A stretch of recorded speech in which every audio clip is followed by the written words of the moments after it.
দোরগোড়ায় বিশ্বকর্মা পুজো। পুজোর আগে চরম ব্যস্ততা মূর্তিপাড়াগুলোতে।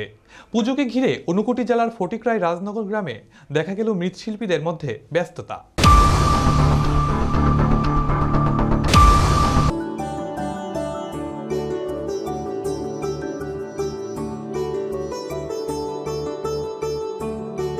আর মাত্র কয়েকটা দিন বাকি, তারপরেই হিন্দুদের বাড়িঘর এবং কলকারখানা ও বিভিন্ন অফিসে অনুষ্ঠিত হবে বিশ্বকর্মা পুজো।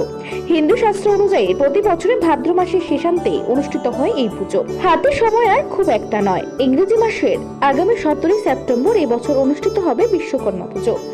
দেবশিল্পের আরাধনাকে ঘিরে পুজো উদ্যোক্তা থেকে মূর্তি নির্মাতাদের মধ্যে চলছে ব্যস্ততার ধূপ। রাজ্যের ঊনকোটি জেলার ফটিকরায়ের রাজনগর গ্রামের মৃৎশিল্পীদের মধ্যে দেখা গেল বিশ্বকর্মার মূর্তি নির্মাণে চরম ব্যস্ততা। পুজোর দিন ঘনিয়ে আসতেই দিনরাত এক করে কাজ চালিয়ে যাচ্ছেন তারা।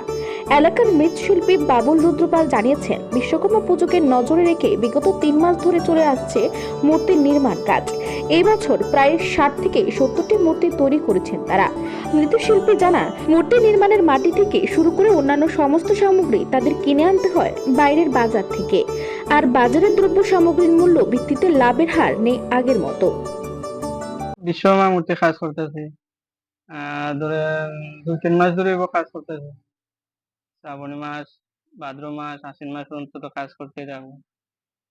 এরপরে তো কালী মূর্তি থাকবো, দেওয়ালি থাকবে, ছোট বড় 60-70টা হইব। না, রেট তেমন মিলে না, 1000, 1200, 1500 এরকম কিনতে হয়, সবই কিনতে হয়। এখন তো মাটি পর্যন্ত কিনে আনতে লাগে, তো আর নিজের জায়গার মাটি না, সব মাটি আমরা কিনে আনতে লাগে। গাড়ি ভাড়া ওরা তো সব বাড়িয়ে গেছে না এখন। আগে যে জায়গা 400 টাকা দিয়ে গাড়ি দিয়ে আনতাম, এখন কয় 500-600। সকাল থেকে শুরু হইলো, রাত্রে 12টা-1টা অব্দি পর্যন্ত কাজ চলছে। আর যে সময় ঘনিয়ে আইবো, সারা রাত্রি কাজ করতে লাগবো।